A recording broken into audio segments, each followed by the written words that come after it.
قسم په الله والله بالله ثم تالله قسمن دا خبره کوم چې د مخلوق په ځای باندې مونږ خالق ته رجوع کو، الله زموږ مشکلات حل کړي. مونږ لاره غلطه کړې، ټریک مو غلط کړی، غلط ګاډي کې سوار شوي، هر خطا هر ګناه الله معاف کوي. بني اسرائیلو کې مشهور واقعه ده، سړی 99 مړي کړي، څومره؟ یو کم سل، څه کم تعداد خو نه دی. توبه یې ویستله، الله رب العالمین معاف کو. همدغه شان په دور د رسول الله صلی الله علیه وسلم کې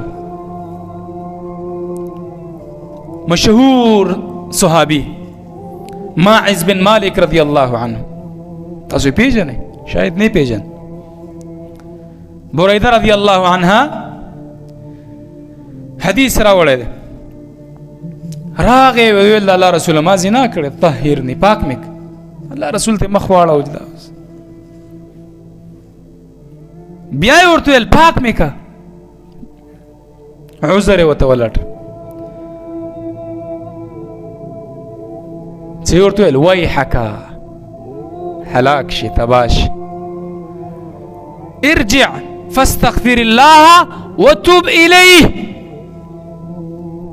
واپس شه، توبه وباسه او الله ته رجوع وکړه. تو طهرني د الله رسول پاک مې که، خطا رانه شوې.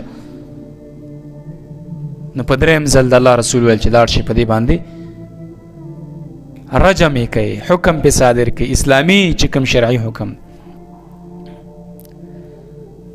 څه مطلب د دې حدیث؟ دلته یو مهمه خبره ده، قصاص شته، قصاص موجود دی، خو نه له هغې نه مخکې د الله رسول یو تربیت مونږ ته راکړی، ګناه د چا نه وشو پرده پې واچوه.